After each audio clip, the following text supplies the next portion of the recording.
दोस्तों, आज हम बात करने जा रहे हैं दो ऐसे युद्धों की जो भले ही अलग अलग देशों में हुए हों, लेकिन जब आप इन्हें सुनेंगे तो आपको लगेगा, अरे ये तो एक ही कहानी है, बस जगह बदल गई है। एक तरफ भारत का महाभारत युद्ध और दूसरी तरफ यूनान का ट्रोजन युद्ध। दोनों के बीच हजारों किलोमीटर की दूरी है, पर दोनों की घटनाएं, उनके योद्धा, उनका गर्व, उनका अंत, सब कुछ जैसे एक दूसरे की परछाई हो। दोनों युद्धों के सबूत कई लोग कहते हैं ये सब तो बस कथाएं हैं, पर असल में दोनों युद्धों के भौतिक सबूत आज भी जमीन के नीचे मिलते हैं। तुर्की के उत्तर पश्चिम में है एक जगह हिसारलेक, वहीं खुदाई में मिले हैं प्राचीन ट्रोय शहर के अवशेष, टूटे हुए घर, जले हुए पत्थर, बाणों की नोकें और कांस्य के हथियार। इतिहासकार मानते हैं कि लगभग 1200 ईसा पूर्व वहां कोई बहुत बड़ा युद्ध हुआ था, वही जो आगे चलकर ट्रोजन युद्ध कहलाया।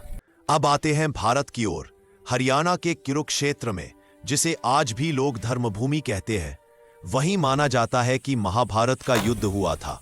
यहाँ की खुदाई में भी 1000 ईसा पूर्व या उससे पहले की सभ्यता के निशान मिले हैं, यानी समय लगभग वही, सभ्यताएं अलग अलग, पर दोनों तरफ एक ही दौर का महायुद्ध।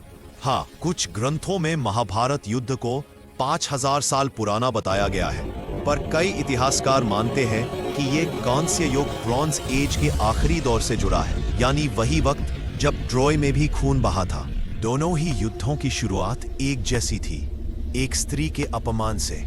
महाभारत में सभा में द्रौपदी ने दुर्योधन का मजाक उड़ाया, अंत्रे का पुत्र अंधा, ये शब्द उसके दिल में तीर की तरह उतर गए और उसी से निकली महाभारत की ज्वाला।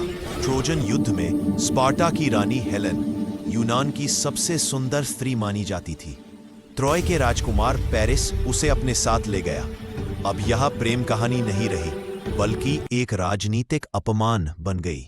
यूनान के राजा बोले, यह हमारे सम्मान पर हमला है, और फिर शुरू हुआ ट्रोजन युद्ध। दोनों युद्धों में एक समानता थी, दोनों की जड़ एक महिला से जुड़ा अपमान था।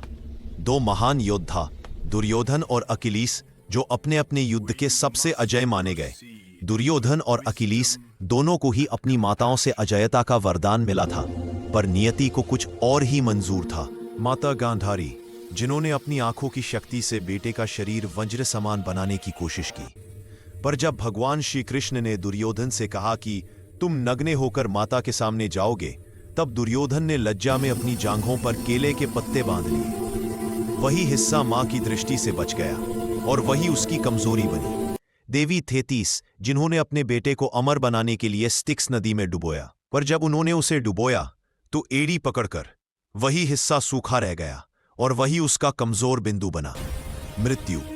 भीम ने भगवान श्री कृष्ण के इशारे पर दुर्योधन की उसी जांघ पर गदा मारी। पेरिस ने देवता अपोलो के मार्गदर्शन में अकिलीस की एड़ी पर तीर चलाया। दोनों की मौत में दैवी शक्ति का हाथ था, क्योंकि दोनों को हराना मनुष्य के बस की बात नहीं थी। हर महान योद्धा के पीछे होता है एक ऐसा दोस्त जो उसके लिए मर मिटता है। महाभारत में दुर्योधन और कर्ण को समाज ने सूत पुत्र कहकर ठुकराया, पर दुर्योधन ने उसे अपनाया, राजा बनाया, सम्मान दिया। कर्ण ने भी अपनी जान देकर मित्रता निभाई। जब कर्ण मारा गया, दुर्योधन का आधा बल जैसे खत्म हो गया। ट्रोजन युद्ध में अकिलीस और पैट्रोक्लीस अकिलीस का सबसे करीबी साथी था। जब वह अकिलीस का कवच पहनकर युद्ध में गया और मारा गया, तो अकिलीस क्रोध से जल उठा। उसने हेक्टर को मार गिराया, पर वही क्रोध उसकी बर्बादी का कारण बना।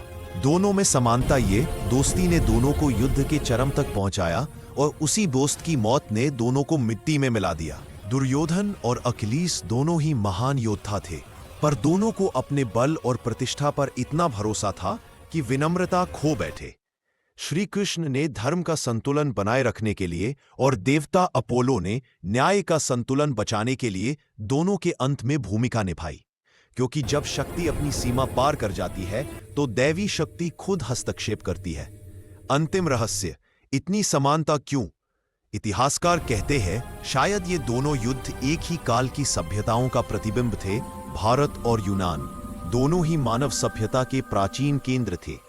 दोनों ने एक जैसी बातें झेली, प्रेम, अपमान, दोस्ती, अहंकार और नियति का टकराव। शायद इसलिए महाभारत और ट्रोजन युद्ध एक दूसरे की परछाई जैसे लगते हैं, क्योंकि दोनों में युद्ध सिर्फ बाहरी नहीं था बल्कि इंसान के मन के भीतर भी चल रहा था। इस पर आपकी क्या राय है, हमें कमेंट में जरूर बताना।